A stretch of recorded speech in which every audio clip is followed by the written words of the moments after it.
You know, the Premier League table, it tells a story, sure, but it is never the whole story. So today, we're going to dig a little deeper. We're going beyond just the odds to find out what's really driving these matchups. What's the why behind the win? And wow, what a day of action we have lined up. I mean, you've got clashes that could decide things at the very top, and then you've got these desperate fights down at the bottom. You can just feel the tension. We're here to break down what's really on the line. Because that's what this is all about, right? Asking the real questions. It's so easy to just look at the odds, but what about all those hidden things? The key injuries, the brutal travel schedules, the tactical nightmares? That's the stuff that actually decides who wins and who loses. So let's get into it. Okay, so right off the bat, our analysis is flagging 3 games with some, well, frankly, some staggering confidence levels for home wins. Just look at this. A whopping 95% confidence for Arsenal, 92% for Chelsea, and 89% for Brentford to get the job done. I mean, numbers this high, they demand an explanation, right? So let's figure out why. First up, we are heading to North London. This is where Arsenal have built what you can only describe as a fortress. Seriously, their dominance at home isn't just a talking point anymore. It's one of the biggest stories of the entire season. And you know, with Arsenal, it's not just one thing, it's the whole package. They are almost untouchable at their home ground. Their midfield has finally found that perfect balance and control. And up top, Victor Gyökeres is just on another level right now. He's absolutely lethal. It's the perfect storm. And get this number right here, this is the foundation for everything. They've only conceded 5 goals at home, all season long. That isn't just a good defense, that's a brick wall.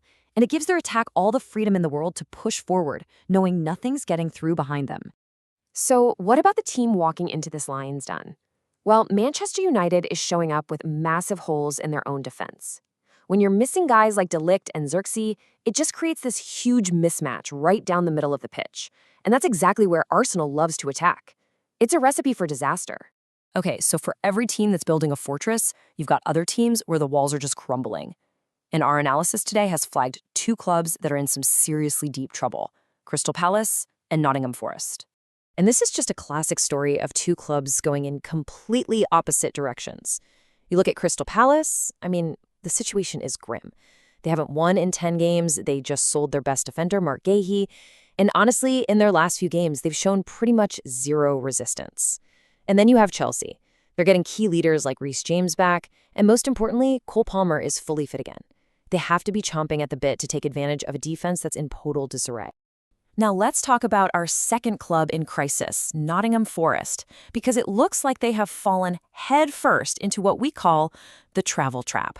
And in a league this demanding, you just cannot underestimate how big of a disadvantage it is to have a ton of travel and almost no time to rest. It can absolutely decide a match. I mean, just look at this schedule. It's absolutely brutal. A tough, draining European game over in Portugal. Then they have less than 64 hours. That's barely 2 days to recover, fly all the way back, and then get ready to face a high-energy Brentford team that is just so good at home. It's a complete nightmare scenario for any team. And as if all that wasn't bad enough, they have to do it without their main goal scorer. Chris Wood is out with a pretty bad knee injury. So now they're exhausted, and they've got no real bite in their attack. You put all that together? Well, it's almost impossible to see how they pull a result out of this one. Okay, but it's not all going to be one-way traffic today. Far from it. Let's head up to Tyneside because this next one, this is where we are expecting some serious fireworks. Forget a tight tactical game. This is set up to be pure, chaotic fun. So the setup for Newcastle against Aston Villa is just fascinating, right? On one hand, you've got Newcastle, who you can basically guarantee will score at home. It just happens. But on the other hand, their defense has been absolutely torn apart by injuries. With guys like Schär and Burnout, Villa's speedy forwards are going to have so much space to run into. The key takeaway here is this. Expect a wide-open shootout, not some careful chess match. All right, so we've looked at all the individual pieces, all the stories. So what does it all mean? Let's put it all together and give you the final take, a clear, strategic summary of today's action. So based on everything we've seen, here are the 3 paths that look the most solid today. First up, you've got the banker, Arsenal, with that fortress at home going up against a weakened Man United. Then there's the value play, A confident Chelsea against a Crystal Palace side that is in a total freefall. And finally, the fatigue play, a strong Brentford team just waiting to pounce on a completely exhausted Nottingham Forest. And that just leaves us with one big, lingering question for the day's most unpredictable game. We're pretty confident there are going to be goals, but the final result? That could all come down to this one tactical question. Can Newcastle's midfield, who's going to be stretched thin trying to protect that weakened defense, can they really survive a full 90 minutes of Aston Villa's relentless high press? That's the question that's going to decide all the chaos on Tyneside.